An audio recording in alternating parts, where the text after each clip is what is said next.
Good evening and welcome everyone, and thanks for attending on this glorious and tempting spring evening. Just to say that this session is going to be recorded and it'll be available on the website after the session, so later on this week. There'll be a link to that that's sent out, and yeah, that'll include the chat and the comments and questions and answers as well. Yeah, so just to give you a quick overview of what's coming up, I'm Stephen Johnson. I'm the project manager for Connecting the Culm, which I'll tell you a little bit more about in a moment. We'll also be hearing from Philip Smart from the National Trust Killerton Estate, and we'll be hearing a bit more about the history and archaeology of the River Culm in this area from Anthony Firth from Fjorda. And we'll be hearing a lot about the 50-year vision for the floodplain from Joe Neville from Westcountry Rivers Trust. And we'll then be having a question and answer session at the end of the session. So please share your comments and questions throughout. We'll come to them at the end. And yeah, feel free to post throughout. So yeah, just to give you a bit of a background to the Connecting the Culm project before we hear a bit more about the plans at Killerton. This is a project which is looking at the whole of the river catchment of the River Culm. So Killerton is actually the yellow star down at the bottom of the left-hand side of the screen, and the whole river catchment area is 100 square miles of mid-Devon, East Devon, and a tiny slice of Somerset as well. And all the water, all the rainfall that drains into this area, all drains down and through the Killerton Estate and across this floodplain that we'll be hearing about a bit later. But this project is looking at the whole 100 square mile catchment and the issues it faces now and into the future, including flooding, drought, water quality, and the health and happiness of the river and its wildlife and the people that live and work in this area as well. And as part of the project, we're looking at using the latest science and evidence and our own modelling to look at the future, develop our understanding of how we improve our resilience to climate change, and particularly how we can achieve this by working better with nature and between people and organisations. And we're particularly looking to do this to create a shared vision and action plan for the whole catchment for the next 25 years in the form of the blueprint for the Culm.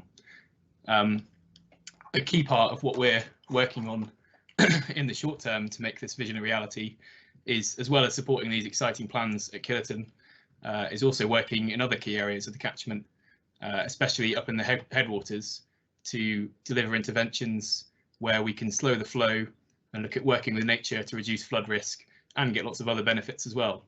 And we're basing this on both analysis and sort of top-down science and modelling, as well as ground truthing and going out and working with people and landowners and local communities.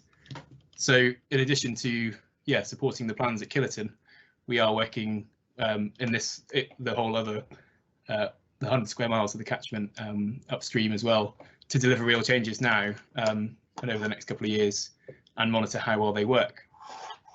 And there's lots of opportunities for you to get involved if you'd like to. You can sign up for our mailing list at connectingtheculm.com.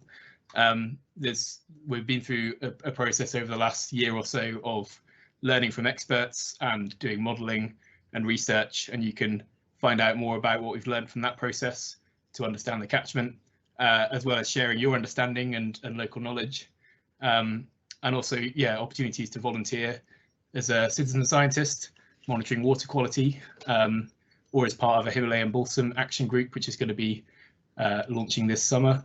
Excuse me. And help to shape the vision and plans for the future. And for that, there's some key events coming up. One next Thursday about climate change impacts and resilience with Dr. Freya Gary from the Met Office and Rob Hopkins from the Transition Network. And that will be followed by a series of workshops throughout May, which you could come to one of, and be taken on a time travelling expedition to the future of a bright, happy future, and imagine how we got there, and use that as a tool to understand what we need to do next. So yeah, do come and get involved in these other things, as well as everything you'll hear about today about Killerton. And also if you're a landowner or know landowners who might be interested in delivering some of this work elsewhere in the catchment, then please get in touch with us at hello@connectingtheculm.com. And yeah, I'll now hand over to Philip Smart from the National Trust Killerton to tell you a bit more about the estate there and some of their plans. Over to you, Philip.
Great, thank you, Stephen, very much for that introduction, and thank you to everybody who's joined us today on such a lovely spring evening. I'm very grateful for giving up your time today. My name's Philip Smart, and I'm the General Manager for the Killerton Estate. In my brief presentation, I'd like to introduce the National Trust as an organisation. I'd like to tell you a little bit about the Killerton Estate, the importance of this project, and why it matters. So first, a little bit about the National Trust.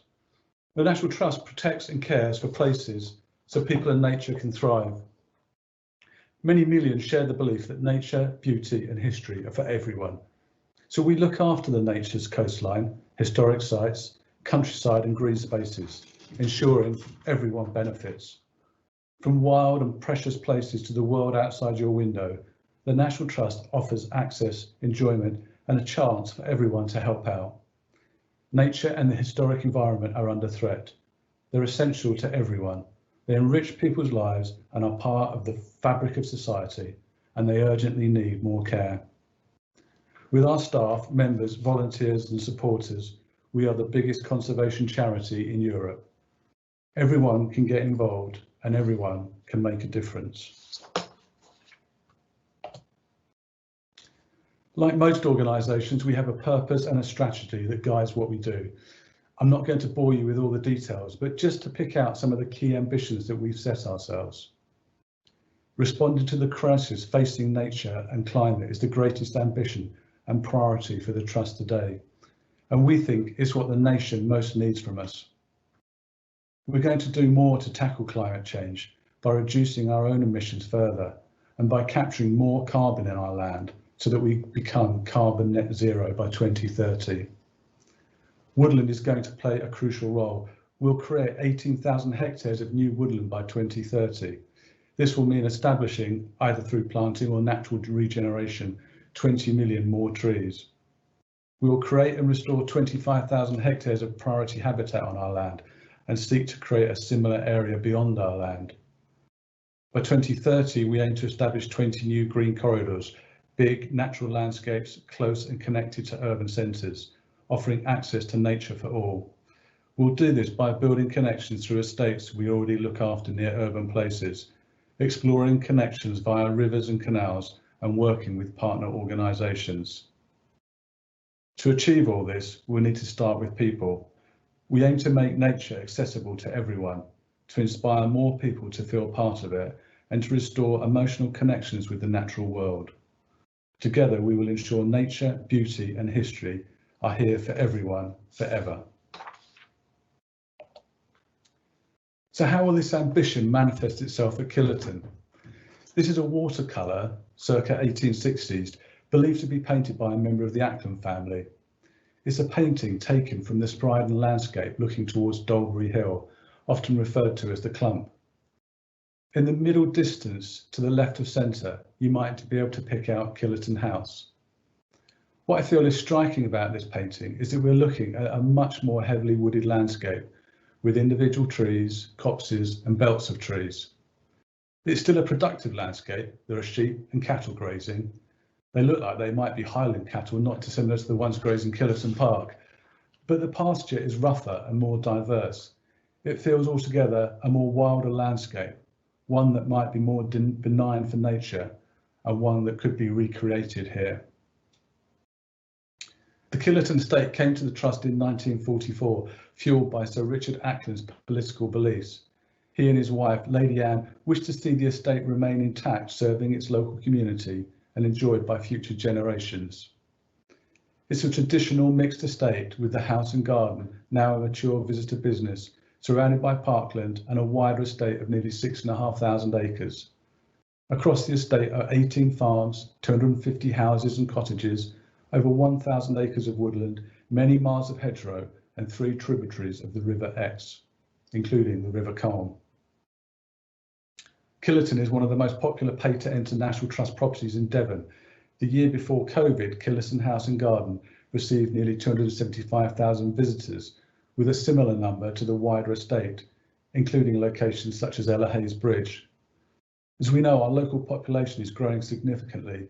Over the next 10 years, more than 50,000 new homes are planned within the Greater Exeter area. We want to make sure that people have access to quality green space and there is room for nature to recover. So what is this urgency? Well, many of you will be familiar with the State of Nature reports, the most recent being published in 2019. The report presents an overview of how the country's wildlife is faring, looking back over nearly 50 years of monitoring to see how nature has changed in the UK, and especially over the last 10 years. The report is produced by a consortium of the country's leading conservation organisations, not just the National Trust. In fact, there are nearly 80 organisations represented through this report. Its 50-odd pages tell a rather depressing tale about how we are failing nature and how we need to take action.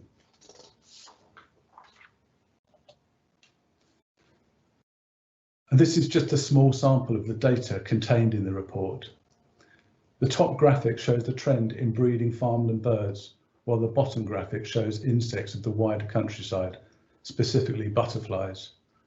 What you can clearly see is the decline in the abundance of species, not just over the long term, but continuing in more recent years. In total, 41% of UK species studied in the report have fallen, and 133 species have already been lost from our shores, while a further 15% of species are under threat of extinction. The average abundance of wildlife has fallen by 13%, and the steepest losses are in the last 10 years. Nature in the UK is in trouble. Many species are in serious decline, and we're simply not doing enough at the moment. But help is at hand. We're now at a crossroads where we need to pull together with actions rather than words to stop and reverse the decline of those species at risk, as well as protecting and creating new habitats in which they can thrive. To reverse this decline, we need to create more space for nature and make our network of wildlife sites bigger, better and joined up.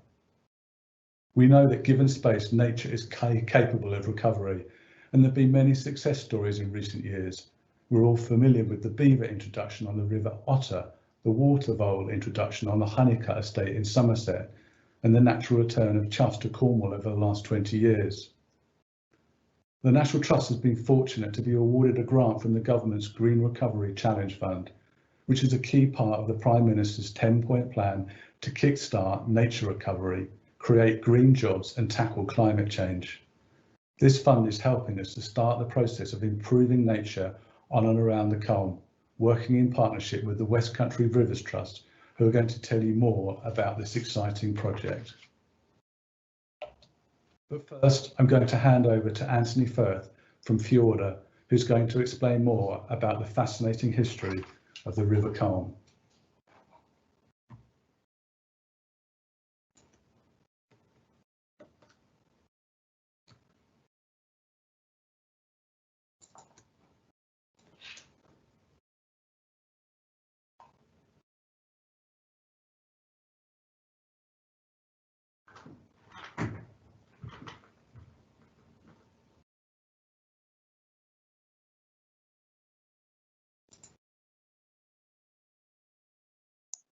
Yeah, sorry for that. I hope you can see my screen. So we've got a yes or a thumbs up. Yeah, that's good, Anthony. Yeah, and you can hear me. Good. Okay, so well, thank you very much for the opportunity to present this evening. My name is Anthony Firth, and on behalf of myself and Emma Firth, I'm presenting an archaeological assessment of the River Culm and its floodplain at Killerton. I'm going to start with this wonderful graphic from Connecting the Culm, showing the location of Killerton relative to the surrounding landscape. Just noting, and I hope you can see this here, the prominent hill there, the clump,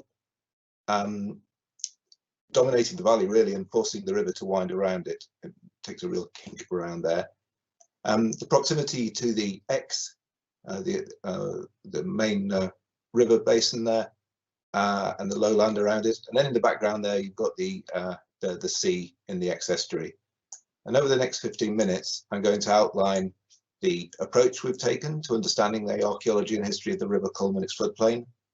I'm going to step through some of the key aspects of the floodplain history, and I'm going to end with some archaeological principles arising from this understanding that can help inform the National Trust's plans for the estate and the Green Recovery Challenge Fund project. So I put a timeline on here.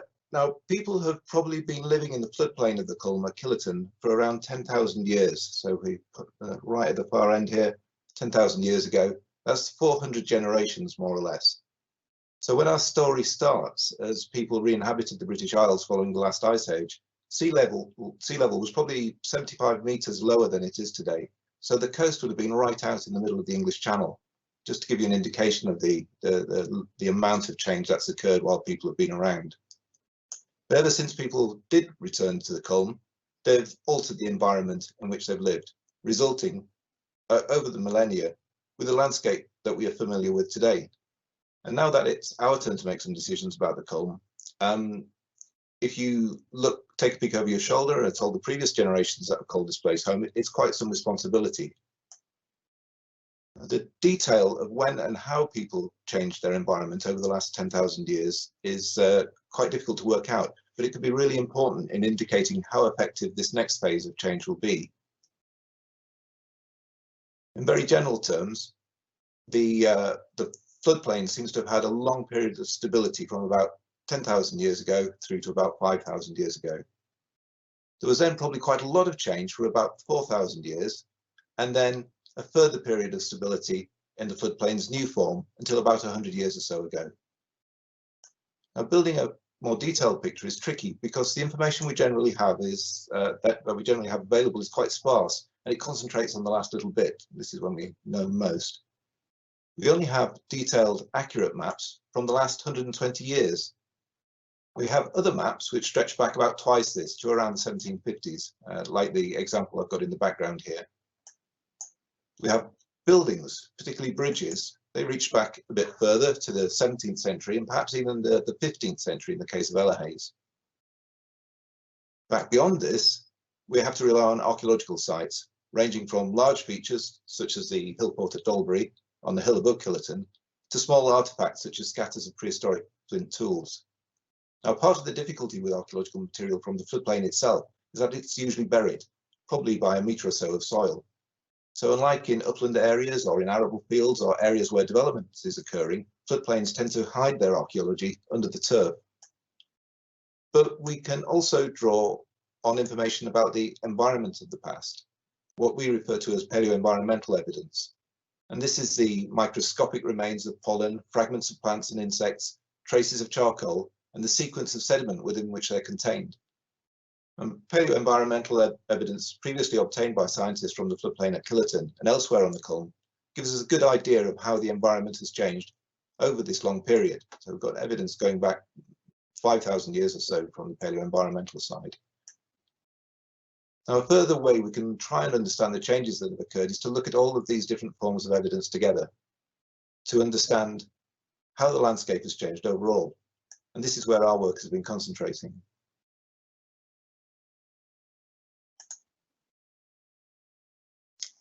We've been looking at the history of the whole of the River Culm for about 18 months in a project for Historic England that is closely linked to connecting the Culm.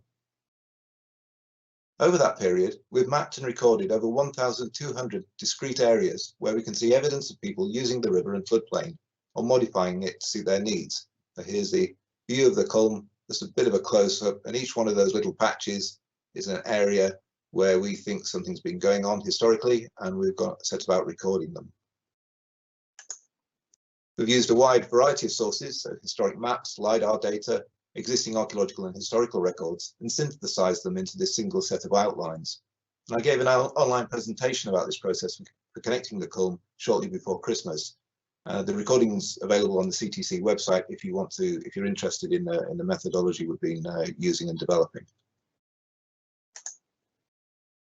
Although we started by looking at the whole of the Culm catchment, more recently we've just looked in more detail at the stretch between Ellerhayes and Columbjohn on behalf of the National Trust. So Ellerhayes up here and Columbjohn and Paddleford down here. The National Trust made available some additional sources, so estate maps and reports, that have enabled us to better understand the story of the floodplain. As you can see, we've got a lot of features there. I'm not going to go through each one. What I'm going to do is to pick out some of the main features of the river's biography at Killerton. So we come back to the timeline. So when Britain was re-inhabited, the river and the floodplain would have been in a natural state, though still responding dynamically to changing climatic factors, including the rising sea level, and those would have affected the flora and fauna. So it was not even then it was a changing environment even then. At this point, the river and the floodplain is likely to have comprised a relatively stable, gravelly break plain with multiple channels. The floodplain is likely to have been covered by wet woodland, so trees that like watery environments. But at that stage, there's been relatively little deposition of alluvium. Flint tools of early Mesolithic date have been found locally, demonstrating that the area was inhabited at this point. And even then, hunting and gathering activities, including the use of fire, would have changed those surroundings. Around 5,000 years ago, the character of the river and floodplain started to undergo more substantial changes. Climatic factors continued to play a part, but the introduction and intensification of arable cultivation in the Culm catchment during prehistoric periods, so that's the Neolithic, Bronze Age and Iron Age, and subsequently, would have increased the amount of fine-grained sediment entering the river from the catchment and being deposited in the floodplain, leading to the buildup of alluvium that characterizes the base of the floodplain today. And people, as well as changing the overall profile of the floodplain, people and their animals would also have been altering the vegetation. The floodplain ceased to be completely wooded and was converted to pasture. Now, evidence points to the reduction of woodland in the floodplain taking place in the early medieval period. I've got the arrows here. But it might have commenced very much earlier, and that's one of the interesting questions about the Culm, is when did that occur?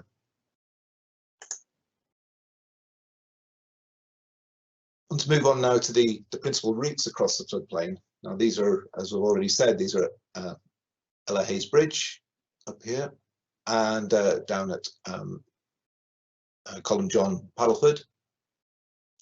And these bridges are thought to date to the 17th century, right at the end here, possibly 15th century in the case of Ellerhayes.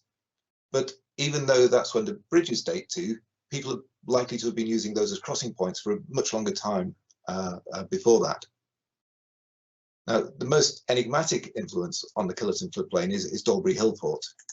So that's principally associated with Iron Age inhabitation, but earlier material from the Neolithic and Bronze Age has been discovered in the vicinity. It's highly likely that the people living in and around the hill fort made really extensive use of the river and its floodplain, influencing its character, but we don't really have the direct evidence of that at the moment. Inhabitation in and around the hill fort in the Iron Age and earlier could well have established the framework of connections and routes that still affect how we move around this landscape today.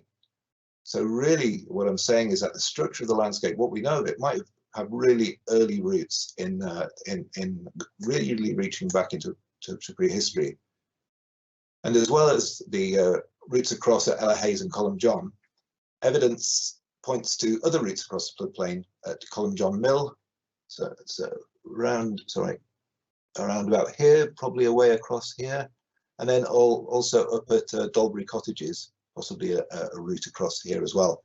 But those routes haven't survived into the modern period. And the floodplain is likely to have fitted with much wider and complex human landscapes right back into prehistory, which is why I flagged earlier the proximity to the X and the sort of a ceremonial prehistoric landscape, which might seem to be quite a long way from Killerton, but actually it's only a few kilometres. So Killerton fits into that wider landscape. Now, management of the Killerton floodplain as meadow to produce hay, followed by grazing the aftermath, is likely to have really been the main characteristic of the floodplain over the last 1,000 years. And there's evidence of this in the persistence of funnel-shaped meadows in the Killerton floodplain. These are likely to be managed as commons, seen here opposite Cubby Close Cottage. So Cubby Close Cottage is here, and you can see here these very distinctive meadow areas with a funnel shape leading to a drove, and they were probably really important for producing hay for a very long time. In fact, the importance of hay as a key product of the Killerton floodplain probably only dwindled with the introduction of mechanised farming and transport in the early 20th century. And for all that time, the meadows owed their productivity to flooding and appear to have flooded naturally. There's little evidence for the construction of bedwork water meadows in the Killerton floodplain, though that method was used elsewhere on the estate. And various ditches might have been used cut through to distribute the water around the floodplain and to facilitate drainage after flooding. But they're really difficult to pick apart quite what's going on with those ditches. Killerton became important as a designed landscape only quite recently in the 18th to 20th centuries, and even then the floodplain seems to have largely retained its agricultural character throughout. And although the floodplain predominantly comprised meadows over the last 1,000 years, floodplain trees, hedgerows and woodland will have continued to provide important resources. So the presence of woodland in the floodplain is indicated by earlier field names and by references to osiers and withies and alder beds at Killerton and elsewhere in the catchment. Now, the watercourse that makes up the River Culm in the Killerton floodplain appears to have been heavily and probably repeatedly altered to power water mills. We might tend to think of mills as features of the last couple of 100 years, but places have often been used for mills for a much longer period than the current buildings indicate. In many cases, mills are referred to in the Domesday Survey, which is really a record of the landscape at the end of the early medieval period, so at the point of the Norman Conquest, really stretching again back over this 1,000 years. And we might also tend to think of mills as buildings with machinery in them, but the building and machinery could not have worked without extensive watercourse engineering to ensure a consistent flow of water. Martin Watts has shown that major engineering of the Culm for watermills was taking place in the 13th century and probably earlier. There were mills at Columbjohn, which I've already mentioned, just down here, but also a Poundswap mill and Poundswap mill is here and Ruse sort of off the page. And although they're not in the Killerton Estate, they necessitated changes to the watercourse within the estate. So this watercourse over here has probably been modified to make sure that water was being distributed to all the mills on the Culm in this area. Now, the manipulation of the river to maintain the flow of water at Columbjohn Mill, which is mentioned in Domesday, is especially intriguing. There's probably multiple phases of engineering here stretching back over many centuries. This is a really enigmatic part of the river which we hope to understand a bit more of. Now, two big changes occurred in the relatively recent past, and they caused major change in the floodplain, and they're both related to transport. First, the railway line was constructed from Bristol to Exeter down the Culm Valley, opening in 1844, and that railway cut laterally through the floodplain across the existing pattern of parish boundaries, ownership and land use. It both required and resulted in changes to the watercourses in the Killerton floodplain and severed the connections between the two sides of the valley. And the second big thing is the introduction of the internal combustion engine to power personal transport, commercial vehicles, and agricultural machinery. And this meant that hay, and so hay meadows, were no longer of such vital importance. And mechanized farming, together with emphasis on drainage, use of chemical fertilizers and pesticides, and intensification of production, probably altered the character of floodplain habitats from the early to mid 20th century onwards. But despite changes to the quality of habitats, the general layout of the landscape retains much of its older form, while archaeological remains and deposits are likely to continue to survive below ground. So I'm going to wrap up this brief introduction with to the history of Killerton, with some principles arising out of this current understanding that will hopefully feed into the National Trust proposals. So it should be very clear that, although certainly beautiful, the landscape is not only natural. Like most areas of Britain, the landscape of the Culm at Killerton is a result of the action and interaction of both natural and human factors. Also, there's no going back. We cannot turn the clock back to a stage before human influences on the river and floodplain, which started occurring 5,000 or 10,000 years ago. Taking out the railway is not an option, nor is removing all the alluvium that has filled the base of the valley since the introduction of arable farming in prehistory. But although we can't go back, we can at least go forward in a better way. The traditional ecological knowledge that enabled people to live with the river in a sustainable manner over many centuries is still embodied in the landscape. We can work with the grain of the historic landscape to improve habitats and ease flood risk. We can also draw upon the human history of the Culm and the urgent conversations that are necessary as the effects of climate change intensify. Ours is not the first generation to have to cope with flooding. Talking about how people dealt with the changeable environment in the past might help us face the future. Finally, I want to acknowledge that there's still a lot of uncertainty in the outline I've sketched out. The National Trust is planning a series of paleo-environmental investigations to help get a better grasp of the Culm's fascinating story. And that's it from me. Thank you for your attention. I hope you found it interesting, and I would, of course, be happy to answer questions later in the programme. Many thanks.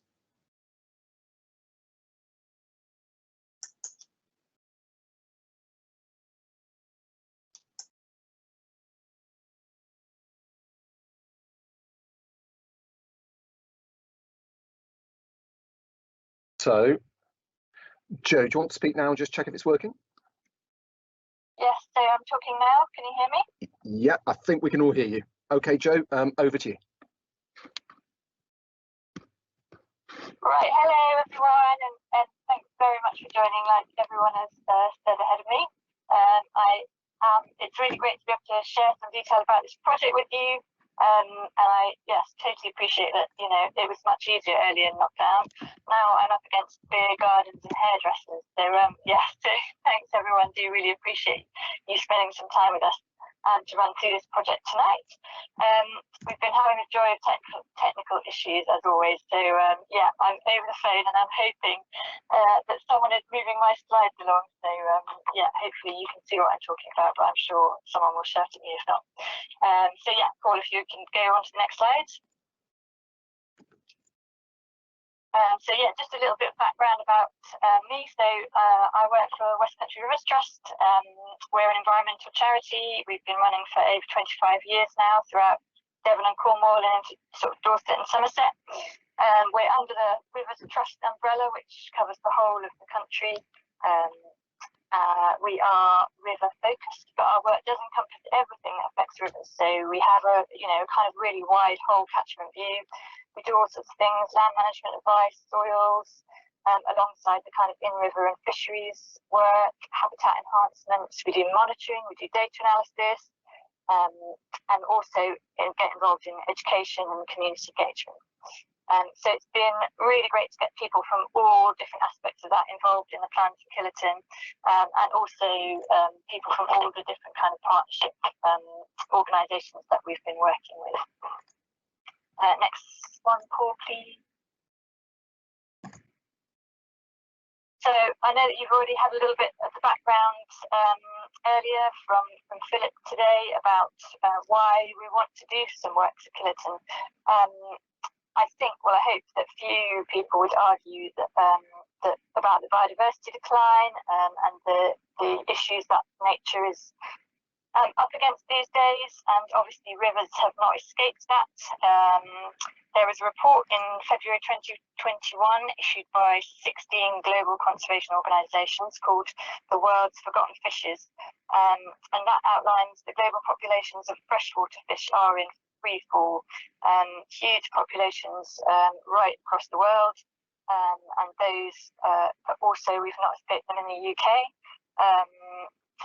So it found that biodiversity in freshwater ecosystems is being lost at twice the rate of oceans and forests.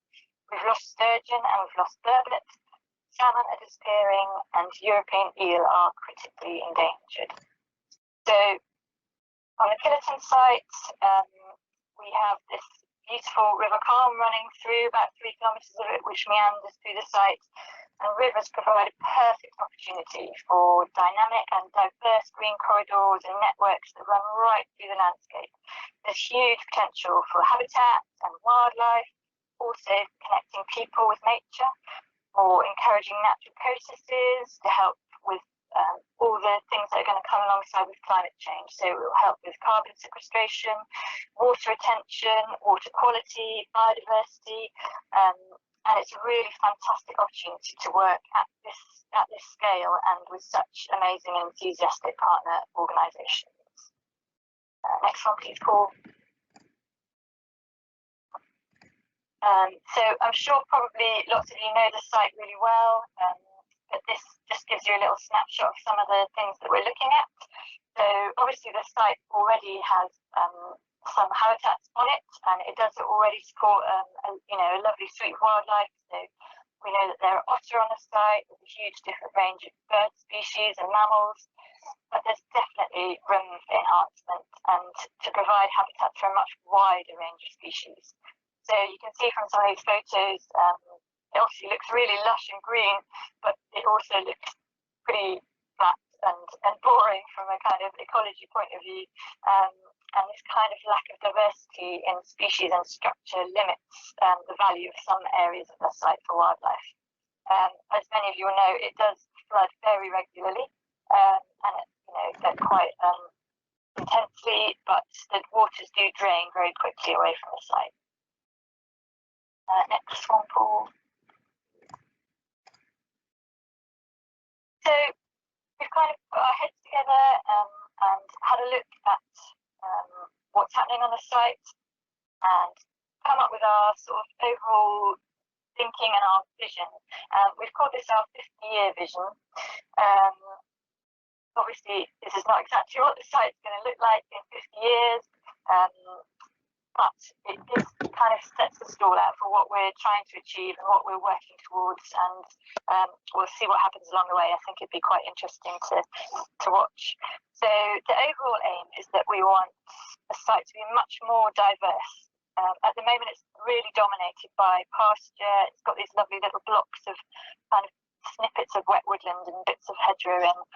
But we want more wetland, we want scrub, woodland, we want wildflower habitats, a much better mix of open areas and more dense scrub. So we'll allow some areas to kind of develop dense scrub.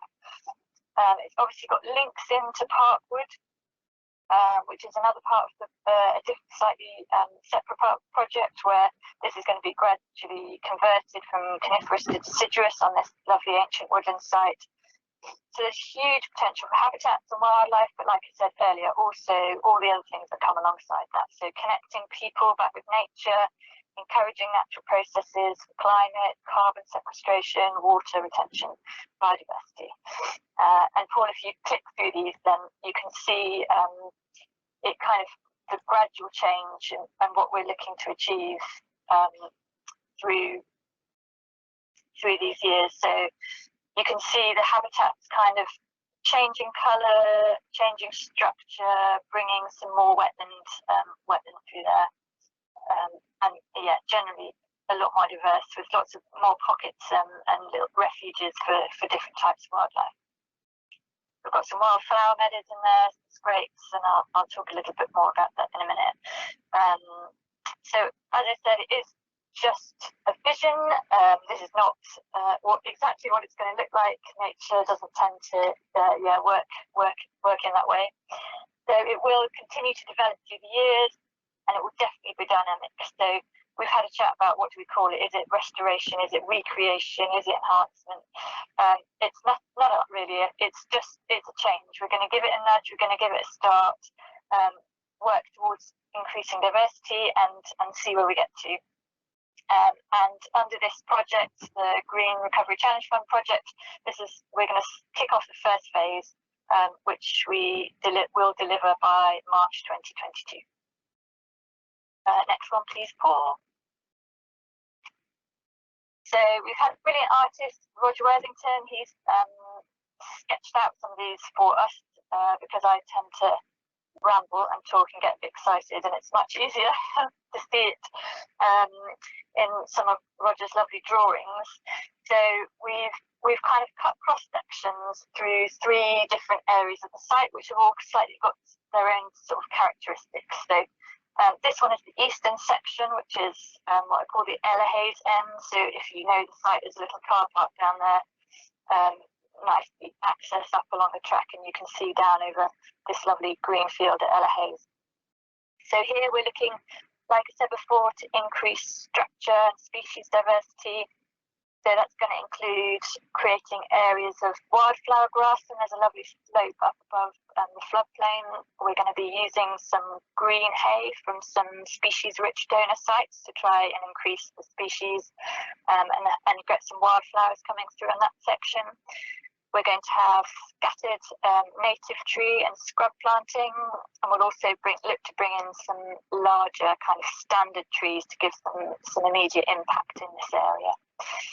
We're going to be doing some bank protection works, decreasing some of the erosion along some sections of the river, along with some selected tree works and looking at the river buffer and marginal habitats, so that we can get a really nice mix of light and shade on the river, the different species. We're going to look at putting some big wood buried into the floodplain. Things like willow will tend to sprout up very quickly and give some immediate habitat. And also create some scrapes, looking to retain some of this water in the floodplain for longer and provide more wetland. We'll be looking to plant some of these up to kind of just give them a helping hand to start with. And in other projects, I know that they've been looking at kind of more extreme things like raising up river levels, but the timescales, the location of this site, and the budgets that we've got, it's not really appropriate. So our wetland creation will be initially through creating these great features throughout the habitat. But they will be dynamic. They're not going to stay exactly where they are. Over time, the river will deposit silts in them, but they will create their own new flows then and wetland areas across the site. We'll also be doing some enhancements for species, so that would include things like bat and bird boxes, some dead wood for invertebrates, and then looking at the marginal habitat for fish and eel. And one of the other things that we're looking at longer term is to aim to create this lovely structure and diversity. Will be really, really beneficial. We're looking at a potential reintroduction of water vole, which have historically been present on the site and unfortunately aren't at the moment. And the really short grassland isn't really suitable for them. So this will be creating some lovely habitats for water vole. So on we go, please, Paul. And that should take us, hopefully, if you're still with me, through to the central section of the site. And we are aiming this area to have it more of a refuge for wildlife. So we'll have some small areas of dense planting, but again, these lovely wetland areas. And here we'll look to highlight some existing features in the landscape. So there's some lovely paleo channels, there's a historic mill leat.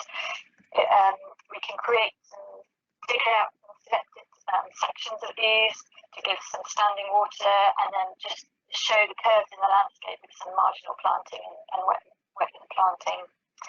And we'll look to give some better viewing points into areas like this to have a have things like virtual access, so have things set up potentially with trail cameras, looking for otter, bat detectors, things like that, to allow a refuge, but to also give kind of a little glimpse and insight into some of the species that might be using this area.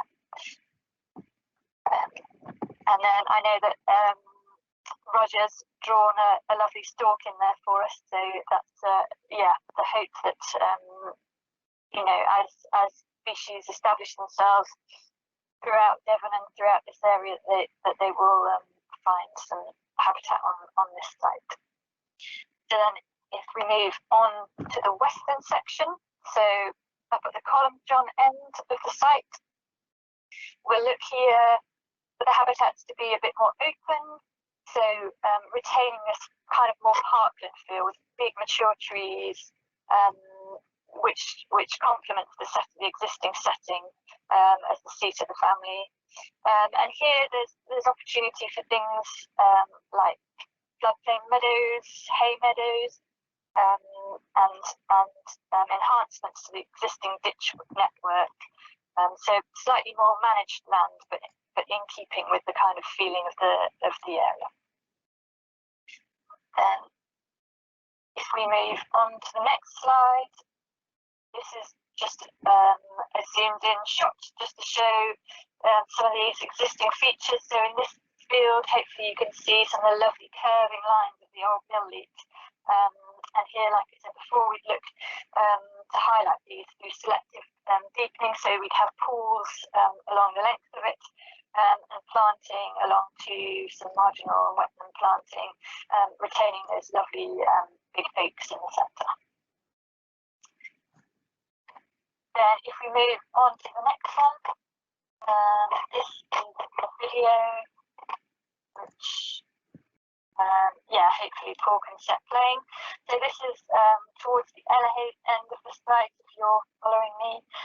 And here you can see already some of the existing depressions in the landscape, which we'll look to enhance and create some of those wetland areas in. You can see the slope up to the left, which is where we'll be putting out some of this green hay and aiming to create more diverse wildflower meadows. You can see some of these along the river. You can see where we'll be doing some bank enhancements. We'll be potentially planting up along there to give a bit more stability to some of these banks. And then the shot kind of moves up and looks out further down the site where we'll be carrying on working along that way. So if we move on to the next one, just in terms of what are we doing and when are we going to be doing it? So we are currently working with a whole range of organisations to finalise the plans for this site and to get consent. We've been talking extensively with the Environment Agency, and we are also going to need planning permission from the council for the scrape site. So we are currently getting all that documentation ready to submit. And we're also undertaking procurement to get some specialist contractors in place. Then we will be looking to do the majority of the groundworks and the bankside works throughout the dry summer period, and then moving on to do some of the arboricultural work, the tree works, and the tree and scrub planting that will take place through the autumn and the winter. I do need to put a disclaimer in here, so we are going to be making a mess. But as I say to my husband every time I cook, something good always comes out of this mess. We have obviously done a lot of habitat restoration work, creation work, and quite often, you know, we're digging big muddy holes in the ground. But it's amazing what, you know, how nature can recolonise this and what comes back out of it. So don't be horrified if you see some mud and some big diggers over the summer. We'll hopefully be trying to do some more engagement events so that we can keep people posted and updated. There will be times when sections of the site are temporarily restricted if we've got some big machinery in there or we needed to move things around. But again, we'll give warning of this, and hopefully it'll just be really exciting to see what comes out of it and seeing some change in the ground. Then on to the next one, please, Paul. So this one, then looking at kind of moving forward. So after we've been doing all this work on the site, so we've already done quite a lot of surveys and work at sites, which will be informing our consent. So we've been looking at ecology, landscape, archaeology, like you've been hearing about today, to inform some of these consent processes and the kind of logistics for the sites. But we will continue to keep working. So we want to get a really good idea of baseline before we start doing our work. So we're going to be doing a whole suite of surveys that will include fisheries surveys, aquatic invertebrates, terrestrial invertebrates. We'll be looking at bats and birds, we'll be looking at reptiles, amphibians, otter, water vole, vegetation as well. We'll also be looking at things like soil sampling, looking at water flow and water quality. We're going to have some sampling in river, so that'll be really interesting, looking at some of the events that might happen across this next year in terms of rainfall and flow. And as Anthony's been talking about earlier, doing some really exciting work with archaeology at the site, and then drone surveys too, and some aerial footage just to see how the site progresses throughout the work and through the year. So we're aiming for these to be really simple, really repeatable surveys, which then we can keep doing, carrying on through the years. And this is where it'd be really, really lovely to get volunteer engagement. And we're really hoping that the COVID situation allows a lot more engagement than we've had, and a lot more kind of on-site, in-person work than we've had. So we will keep you updated in terms of what opportunities there are, but things that we're looking at, hoping to get people involved with, include things like tree planting. We're going to have a load of tree and scrub planting right the way across the site. Wildlife surveys, like I've been talking about earlier, definitely lots of opportunity, hopefully, to get people involved in different aspects of wildlife surveys. There's water sampling, involvement with some of the archaeology and the history work, things like guided walks we'll be looking at doing, and then we've been looking at other options for things like science days, where we have a lot of experts out and people can come and chat to all sorts of different people on site. And obviously getting children involved, getting some education, and getting them to understand the work we're doing and why we're doing it feels really, really important here. So I've no idea how I've done on time.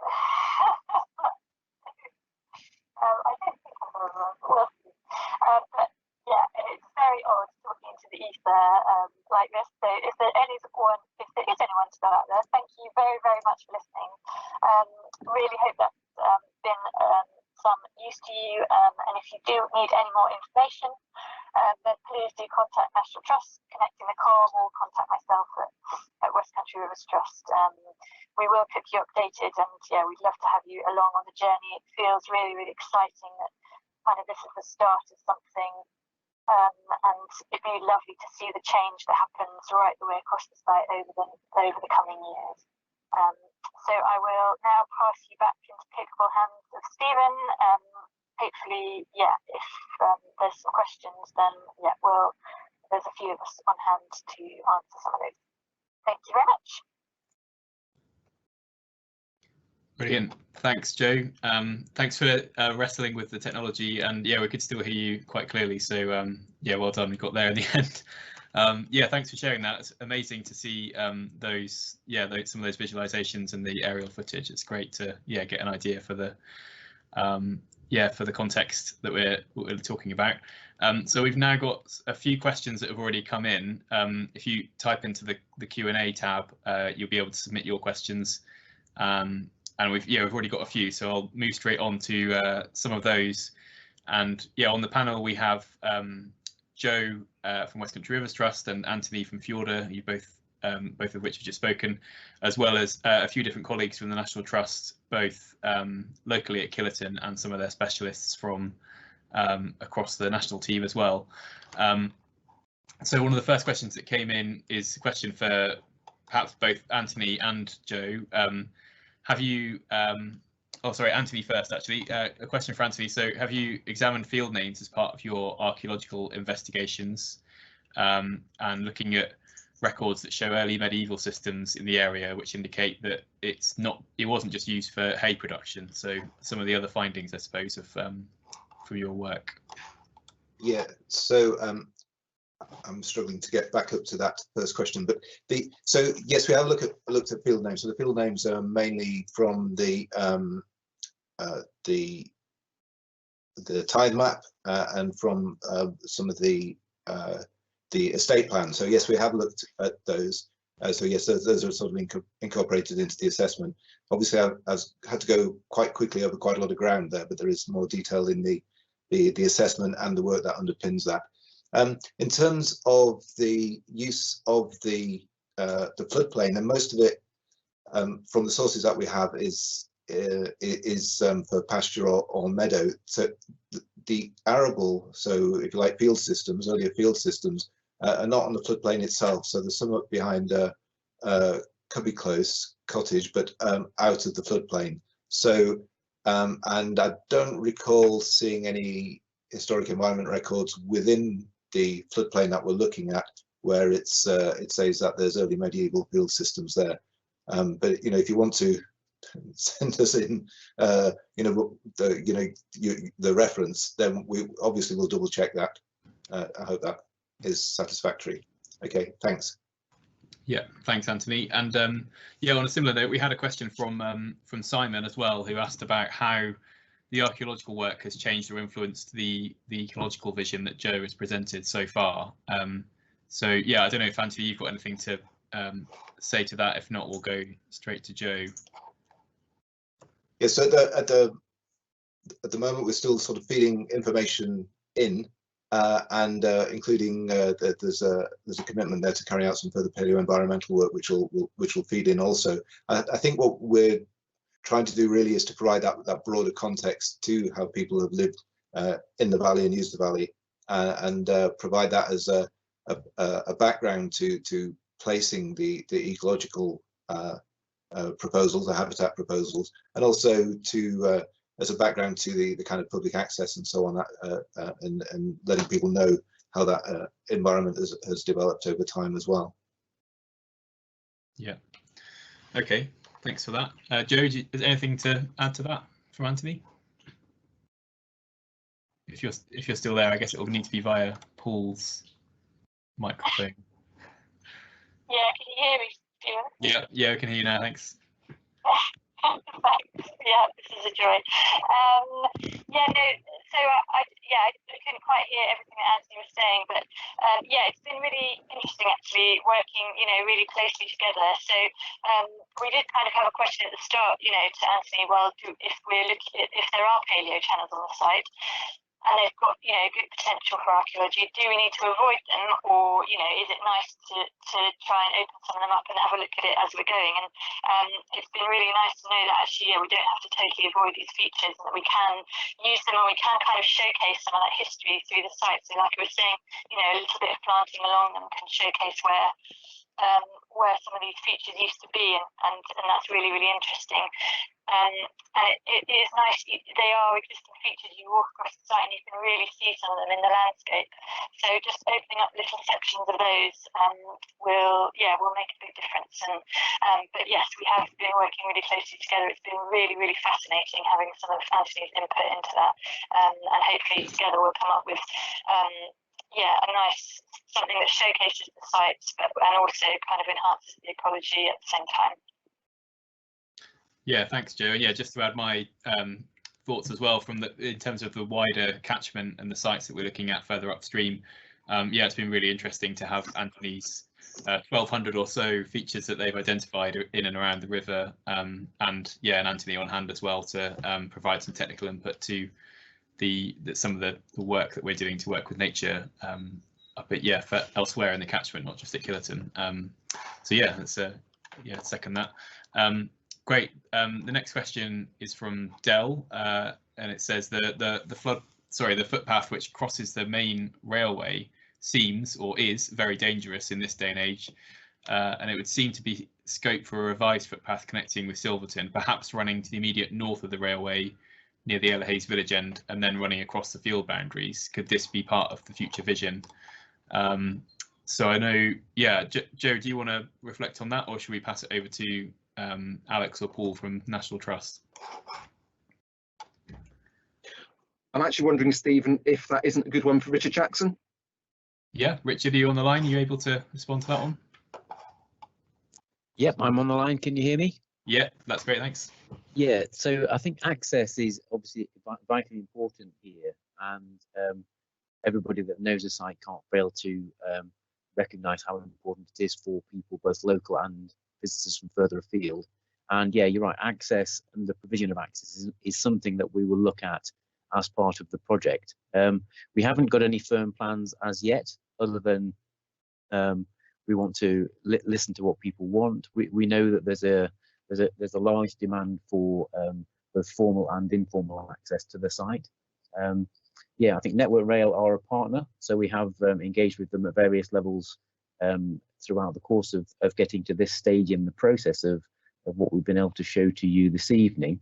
So yeah, very much keen to work with them if that's appropriate. The access in and around the site is something that we are looking at quite seriously. I don't know if Philip, our general manager, wants to add any more, because it would be Philip's team who would kind of lead on access as we move forward throughout the project. I think it's an interesting question about the safety and validity of the right of way over the railway line in this day and age. It's obviously the main line to London, but I think the rights of way network are rightly so highly protected and guarded. So we wouldn't want to intervene and make changes or propose changes to the rights of way network unless they were kind of supported by the local community. But yes, as Richard said, access to the whole of the site, the whole of the floodplain here is a key part of what we do as an organisation, and providing access for local people is definitely going to be a consideration as we move forward. Okay, thanks for that, Richard and Philip. There's another question for you, Philip, on a related note, which is from Dell again. So if Killerton is already experiencing such visitor numbers, what are the plans for future visitor management? Ellerhayes Bridge is already over capacity and causing problems for local people. Have any estimates been done to look at the carrying capacities of the whole landscape in terms of social, environmental and economic? How many total visitors can be safely accommodated? Yeah, do you want to respond to that one, Philip? I will indeed, Stephen, and Del, thanks for that question. I think, in terms of carrying capacity of the whole landscape, that's a good question. No, we haven't done any studies about the carrying capacity, but the landscape of the historic park is over 500 acres. The majority of our 275,000 visitors come to the house and garden rather than the wider park. So, you could suggest that the carrying capacity of the wider park, this whole area, is probably, 500,000 at least. I think the difficulty is about how you get people to the landscape. Where do you get them to park? Where do you put visitor infrastructure, loos, cafeterias, that kind of thing, the thing that people want as part of their visit, and that's more difficult. And local people will be aware of the constraints of the existing small car park at Ellerhayes Bridge, and we're aware of the issues down at Ellerhayes, and we've been talking to Devon County Highways about how we can best manage that going forward. And we are looking at other options, potential options for creating a bigger and better car park in that area. I think somebody has also posted a question about Silverton Mill, and I wonder whether I take that question as well, Stephen, at the time. Somebody's asked about the redevelopment of Silverton Mill and how... Yeah, that'd be great. Yeah, thanks. Yeah, how this project relates to the redevelopment of Silverton Mill.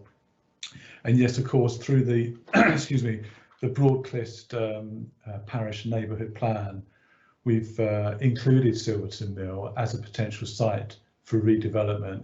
It is a brownfield site. A lot of the former buildings of the paper mill have been demolished, and a lot of the area has been restored to natural floodplain, and we've seen significant improvements in that area already.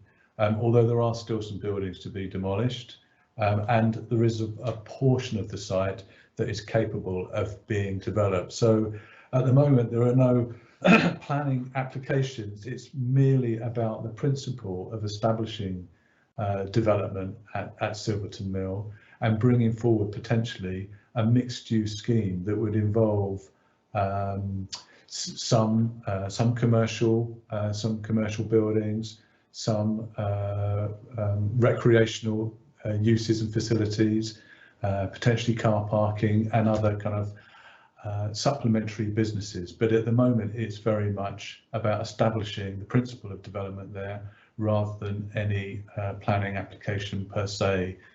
But we envisage that it would very much complement what we're doing within the River Culm floodplain.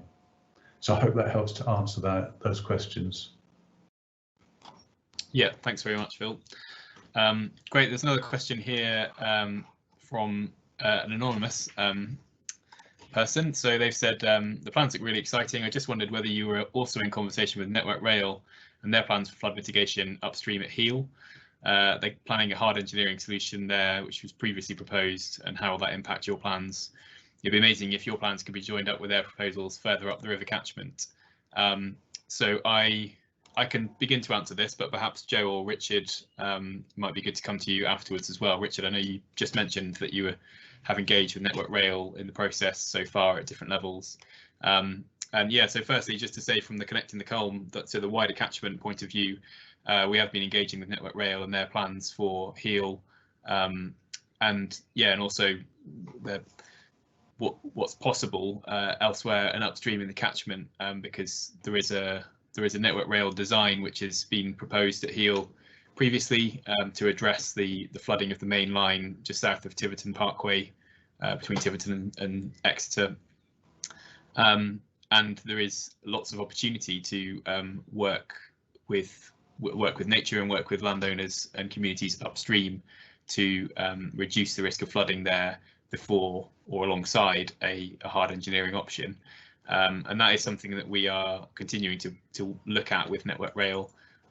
We have been in touch with them about the catchment modelling that we've done for the whole catchment, and what that's showing, and then how that can feed into both their modelling and design at Heel, and their interventions at Heel or elsewhere, and also how they model things in this sort of slightly wider area.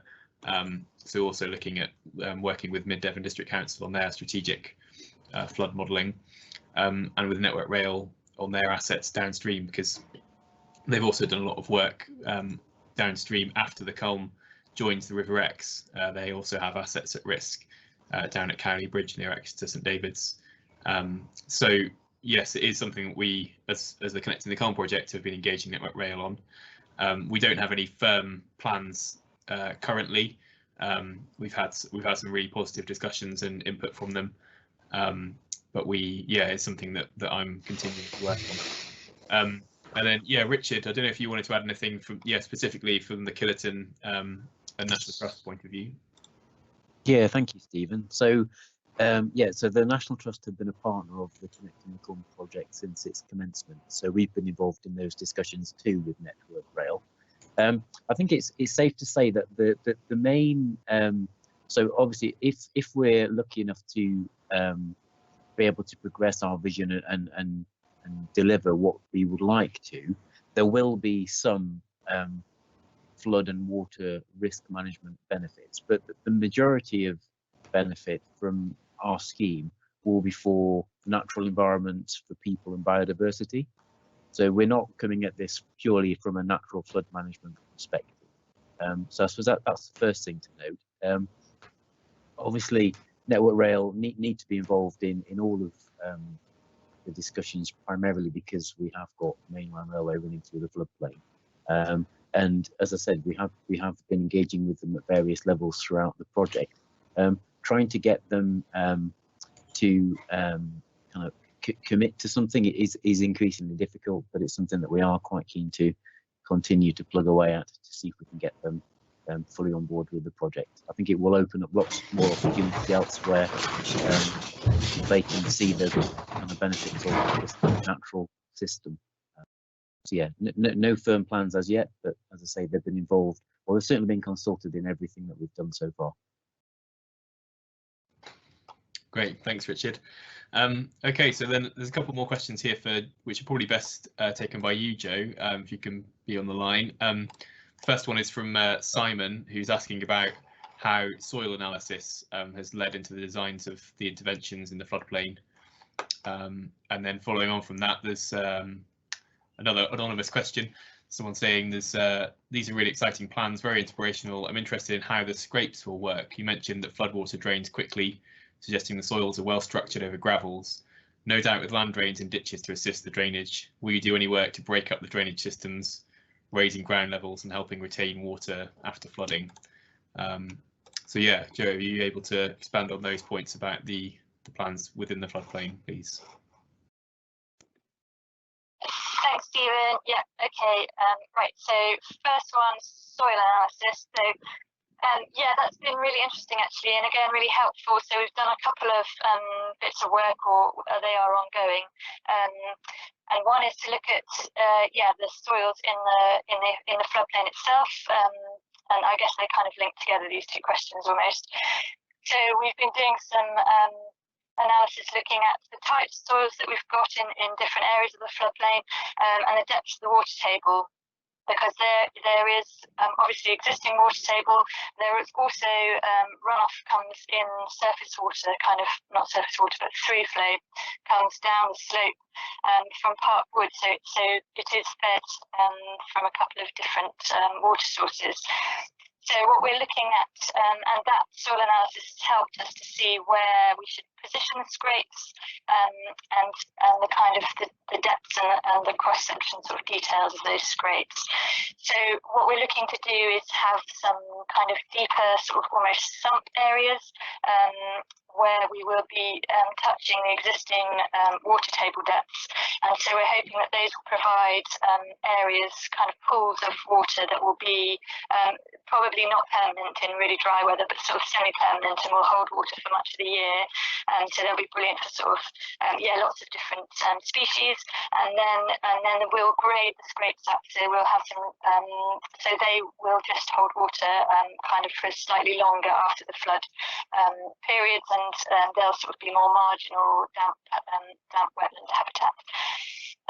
So the soil analysis has been really useful for that, looking at yeah, where there might be sort of sections where the depths are different, and different types of soil. We've also been looking at doing some soil analysis in terms of nutrient levels and pH for doing the green hay and encouraging the wildflowers. Obviously it's quite critical in terms of the donor sites and what species are coming in. So that is work that's ongoing at the moment, looking at the different types of soils and how that might influence some of the species that we might be able to establish on the site. It may well be that I suspect the nutrient levels are pretty high in some areas of the site, so we may have to do a little bit of work sort of taking off some hay cuts and doing a little bit of management in the first few years just to start getting some of these species established. Hopefully that answers some of that. Yeah, thanks very much, Joe. That's great. Great, so there's another question here, perhaps best coming back to you, Philip, if that's possible, please. About it says there's an anonymous question. It says there's been no consultation with the community of Ellerhayes regarding the Broadclist neighbourhood plan or the Silverton Mill. This should happen before the plan is finally approved. Also, what are any implications of the proposed regional park? So, Philip or Richard, are you able to? I'll try my best to answer those questions. Obviously, the Broadclist neighbourhood plan is a document owned by Broadclist parish council, and we're just a landowner within the parish of Broadcliff. So it's obviously not our neighbourhood plan.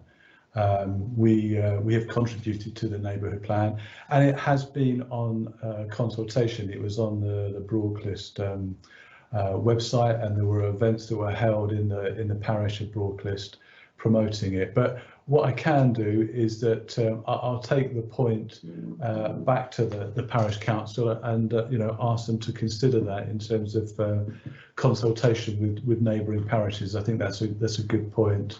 And then the other point about the proposed regional park, again, that is policy within East Devon District Council's local plan. We are an interested party of the regional park, and we're behind that policy, and are keen to help deliver the regional park with the other partners involved in it. And I know that there was a master plan that was produced earlier this year, and that was put on public consultation, and I know that many people responded, and I'm looking forward to seeing that document coming forward, and hopefully the plans for the regional park being delivered. Okay, thanks for that, Phil. Philip, thank you. Yeah, there's a couple of questions here as well.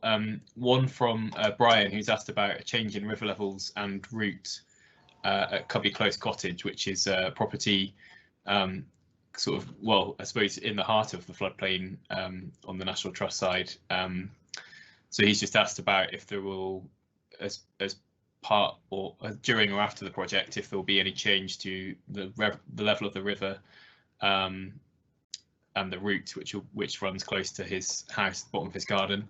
And on a similar note, someone else who's a landowner on the other side of the railway has asked about, sorry, I've lost it now. Sorry, I'll come to you, Joe, on that first, if that's okay, and I'll come back to the other question in a moment. So, Joe, any notes on that about the change in river levels or route at, or close to Cubby Close Cottage? Thanks, Stephen. Yeah. So with the project as a whole, we are not looking at any sections at raising river levels. That's quite a different kind of ball game to what we're looking at. Would require, it's a significant undertaking, and we'd have to do quite a lot of modelling and assessment in terms of that. So we're not looking at increasing river levels anywhere on the site. We're just looking at, creating some additional wetland areas through the use of scrapes and trying to hold water on the land for longer. Around Cubby Close Cottage, so yeah, there won't be any changes in river levels there, but I know that it is close to one of those fields that I showed in the presentation earlier, with that lovely curving historic kind of mill leap in there.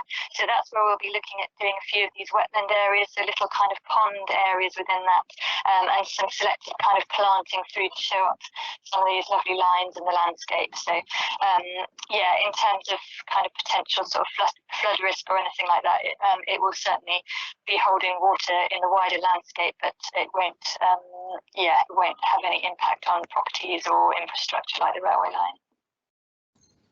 Thanks, Joe. Yeah, and on a similar note, there is another question, which is from an anonymous person. I can have I'll try and answer this one from my point of view first as well, which is they've asked. It sounds a really interesting project. It covers half of the floodplain at this site. Given just how integrated and interconnected a floodplain is, what are the likely impacts for the other half of the floodplain here, i.e. the other side of the railway? I'm concerned about water flows, especially low flows during hot summer months, and the implications for rich biodiversity on this side. So firstly, I'd just say on that, from a sort of wider catchment point of view, the modelling that we've got in which looks at things in a lot of detail is more focused on the higher flows and flood risk and impacts. But certainly as part of the work that we're trying to do across the wider catchment, we do want to look at the resilience of and how the catchment is responding overall to to both extreme high and extreme low flows. It's something which certainly is part of the planning for the blueprint for the Culm and the delivery of that in the longer term. Hopefully we can achieve a better balance than we currently have hydrologically across the whole catchment. So those summer low flows less extreme in the future, despite the changes that we face with climate change. If we can get more water through the soil and into the ground to be fed over a longer period, rather than well, like we saw this time last year, actually, we went from flood situation in February, and then 6 to 8 weeks later, we were facing drought conditions because the water has just rushed through the catchment so quickly and disappeared. And I think it's yeah, something which, you know, hopefully the wider aspirations of the bigger catchment project will hopefully support those low flows during the summer. But Joe, I don't know if you wanted to add anything to that on a site-specific basis. So again, about changing sort of water levels, but on the other end of the spectrum, I suppose, in this one. 3, 2, 1. Yeah, great. Thank you, Stephen. Yeah, so just a couple of little bits to add, I guess. Yeah, I mean, often down the bottom of the catchment, you know, people are concentrating on floods and events like that. But like you say, we're going to have to cope with drought conditions, low flow conditions as well. And a lot of the work that we're looking at, so like I was talking about some of the tree planting alongside and some of the tree works alongside some of the river corridor. So that will look at giving some shade to habitats and increasing some of the marginal habitats to give some refuge area for species which struggle in the low flows and in the heat. So we're going to be opening up areas on sort of spawning gravels and things like that which need some of the light, but making sure that there are nice shaded sections right along the river to keep temperatures down and give refuge areas.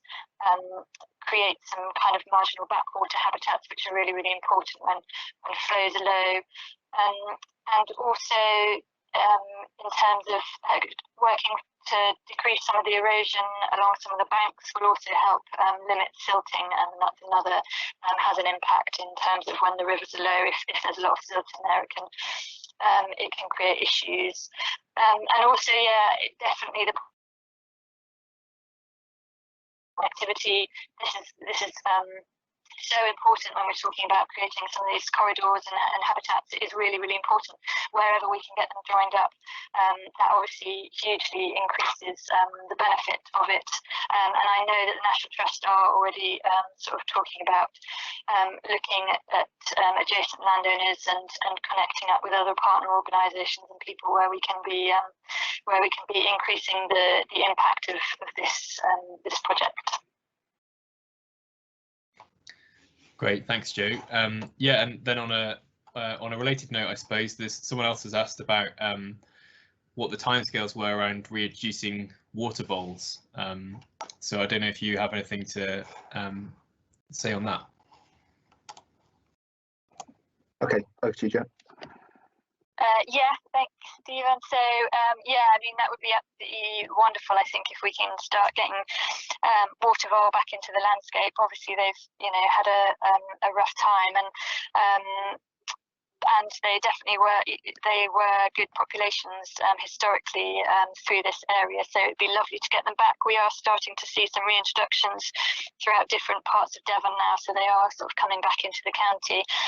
Like I said earlier briefly in the talk, at the moment the habitats are too there's not enough structure in there. There's not, if we have a flood event, there's really nowhere for them to go in the landscape. So it will be slightly dependent on getting some of this structure and some of these habitats into the landscape. And then generally we tend to release it quite often in the summer and do kind of 2 or 3 releases over a year or a couple of years. And again, we'd work with kind of specialist consultants to help plan that out. So we'd probably be looking, I think it would be quite early to be looking at next summer, but we just have to see how things develop over the next couple of years. Definitely would be brilliant. Yeah, that would be the ideal. Okay, thanks for that, Joe. Yeah, someone else has asked, or just staying on this one for now. Peter Brown has asked National Trust seem to have done a great job with associated agencies. I'm a bit concerned that the focus has been too much on human needs rather than nature's needs. A river is a natural wildlife corridor, and this need seems to have been neglected. I hope I am wrong. So yeah, I suppose again I'll just mention from the wider project's point of view, in terms of the wider Culm catchment. I will just say that we are looking at those opportunities along the whole river catchment, the main river of the Culm and other tributaries, working with big landowners, organisations, trust, but also working with existing farmers and agricultural purposes, and where we can bring some of the benefits that we want to see alongside the existing land use or other business land uses. So yeah, I don't know if you want to say anything else on that specifically from the National Trust and the Killerton point of view, Joe.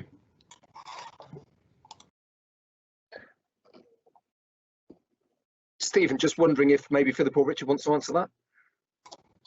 Okay, yeah, sure. Yeah, Philip, do you want to come to you? Yes, sorry, what was the question again, Stephen? Just so I'm clear. Yeah, it was just saying that, so it says National Trust seem to have done a great job with associated agencies. I'm a bit concerned that the focus has been too much on human needs rather than nature's needs. A river is a natural wildlife corridor, and this need seems to have been neglected. I hope I am wrong. Okay, yeah, I think I would say that the project is really being driven by the need to recover nature. So, I would say that that's really the whole focus of the project here. We'll take the comments on board and certainly, include them in our review and make sure that we're communicating that in a way that is appropriate. Okay, thank you. Another one as well for you, Philip. Just from another landowner in the floodplain, who has said, I'm a fellow landowner in the valley. I appreciate your aspirations, but you seem to be a long way into the project, and I've only recently been contacted. I'm concerned, but your plans, I guess that must be about your plans, and I'm disappointed to have been kept in the dark. So yeah, just wanted to see if you wanted to expand on that one, Philip. Well, certainly, that's not deliberate at all. What I would say is that the project has moved very quickly. The funding for this project has come through, as I said earlier, the Green Recovery Challenge Fund, and we only had project approval at the start of this year. So we've had to move really quickly. The project funds have to be spent by March 2022. So if you feel like you've been kept in the dark or not contacted, then I can only apologise for that. It's certainly not our intention. Please do get in touch with either me or Richard Jackson or Paul Hawkins or anyone of the Countryside team, and we'll be very happy to meet with you and explain about our plans. We want to make sure that they are well received by the local community, because at the end of the day, it's going to be the community that's going to benefit over the next 50 years, hopefully. So please do get in touch with us, and we'd be happy to talk further. Great, thanks for that, Philip. And I'm conscious that we do have a few other questions, but I'm conscious of the time, so I think we probably need to wrap it up relatively quickly.